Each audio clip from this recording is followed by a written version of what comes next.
Hi everyone, I'm Deirdre Breakenridge, CEO of Pure Performance Communications. Welcome to the Nasdaq PR Influencer Series. We're live at MarketSite in Times Square, and joining me in the studio is Ashely Goforth. She's an Associate Director for the Integrated Marketing Program at the School of Professional Studies at NYU. Hi Ashely. Hi there, thank you for having me. Oh my goodness, it's such a pleasure to have you. So are you ready to dive into evolving social media in public relations? Absolutely, let's get started. All right, so let's start with your days at Golin, right? The agency environment.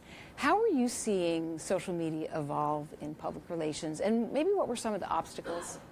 Sure, so it started with us joining the conversation when we were building public relations plans and marketing plans and working with brand managers. And the role of social at the time had really just started out. We had just seen Instagram join, and Twitter was around. Facebook hadn't bought Instagram yet. So at first we were just executing content on social media.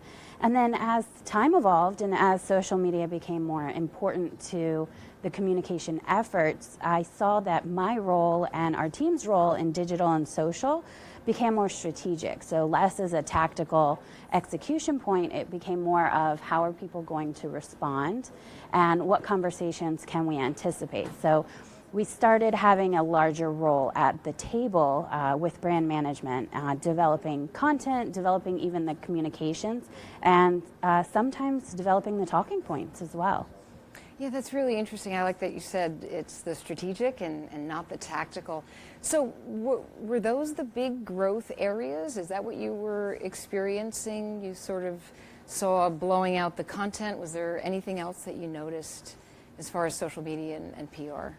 It really expanded into anticipating problems, anticipating situations. So we saw a lot of trainings develop. We had a lot of conversations about what is the education beyond media training for the camera, like today, but also looking at what to do in a crisis situation and the optics of having your C-suite teams on social media and what we needed to prepare new management, new leadership for when they were looking at their social media accounts and kind of having them understand personal and professional go together when you're in the social media space. Right. I mean, that's a lot to definitely think about, being in that environment. So for you personally, how did you learn more about social media, and what kind of training did you need for your role?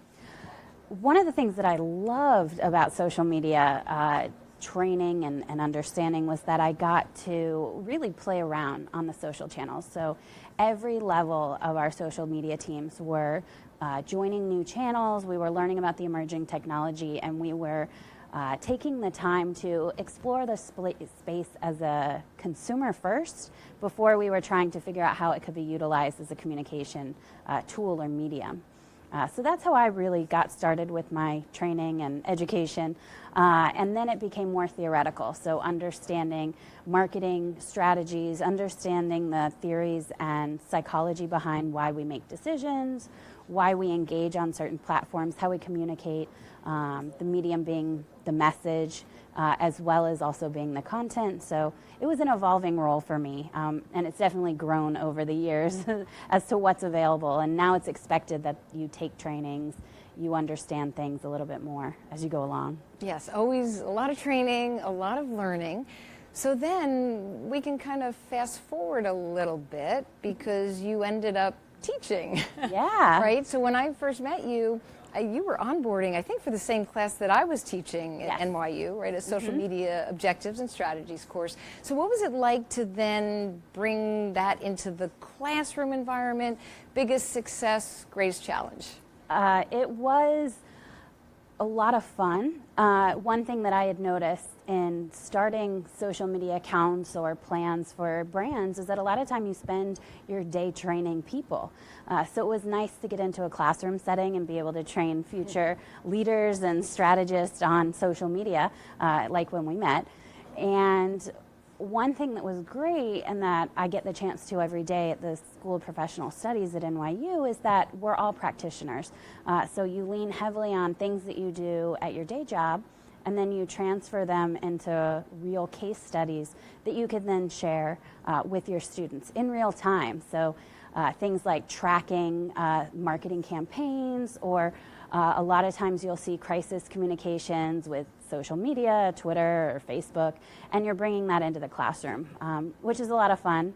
But it also makes for struggles, because you can create a whole classroom session on Instagram, and then that morning they announce a whole new tool or technology, or you could wake up and there's a whole new platform out there that you now need to incorporate somehow into your classroom. Right, because at NYU there's a lot of international students as well.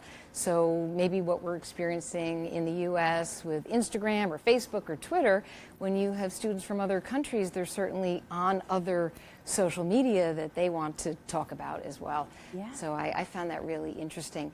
Now, as a part of your program, so are you seeing maybe an increase in interest around, let's say, marketing analytics, specifically measurement and social media monitoring for reputation? What are you experiencing with your program? Yes, we are. In short answer, yes, we are. We are seeing a lot of increase in the conversations that our students are having with us in the classroom.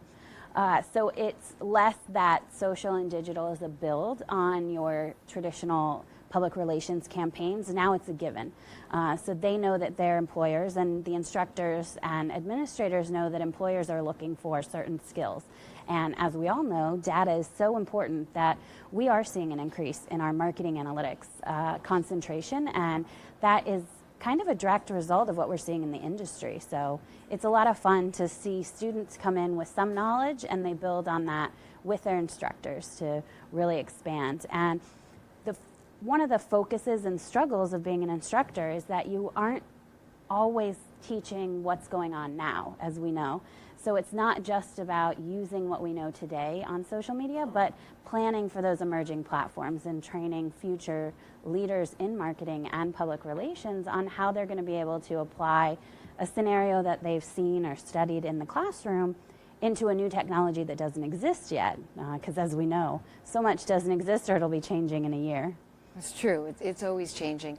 Are you noticing anything in particular around community participation with students or professionals, what they're doing, how they're engaging? Any comment on that?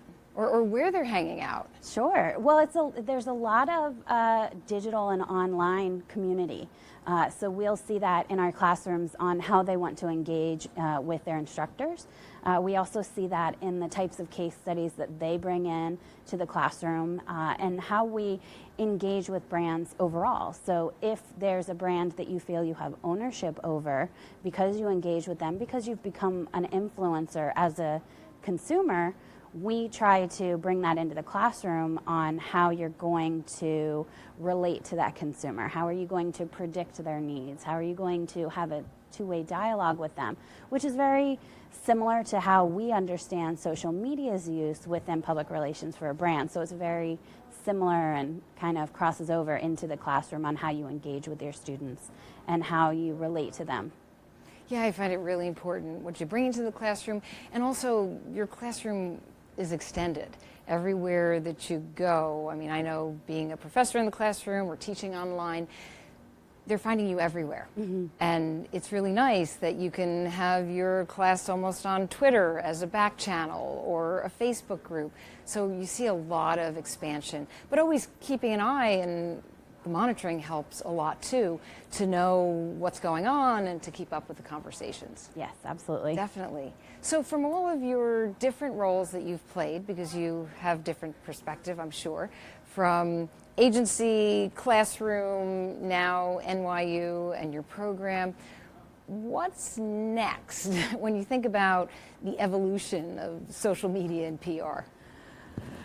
I continue to really see it blur. The lines are blurring, and we're seeing so much of the industry expectations around being up to speed on social media. So as for what's next, I hope it's fun.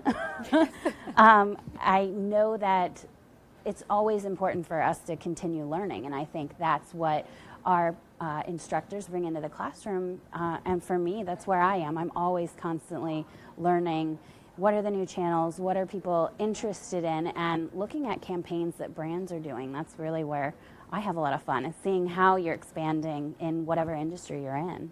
No, we always have to grow. Annie, you want to give any advice to some of those students out there, all of them, professionals, about what they can do to keep up on social media evolution and just kind of staying ahead? What would you say to them? Well, I tell all my students, you go to bed an expert and you wake up a novice.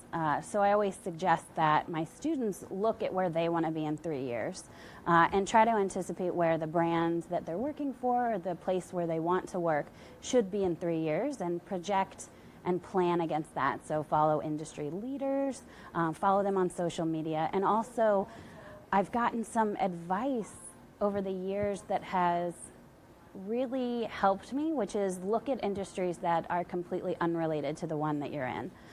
So I had some mentors who suggested I look elsewhere when I'm looking at new inspiration. So trying to not get overwhelmed with new opportunities by looking somewhere that's least expected too for some support. That's really good advice. Have you always had a mentor? I've always felt it's important to have people that you can kind of rely on and just ask. Like when I would reach out to you and say, hey, did you have this going on in your classroom, and how do I get students to do this? So I think, yeah, mentoring is important, both directions too. So looking forward and for people that can help you, but also giving back to new and emerging leaders in your field as well. Always a give back. Yeah. Very important. Ashely, where can we find out more about you, what you do, your program, NYU? Well, you can find me on social media. But you can also learn more about the School of Professional Studies and NYU by going to the website for NYU. Terrific. Well, thank you so much for sharing your advice on the evolution of social media and public relations. And thanks to all of you for tuning in to the Nasdaq PR Influencer Series. I'm Deirdre Breakenridge signing off for now, but stay tuned for more from Nasdaq.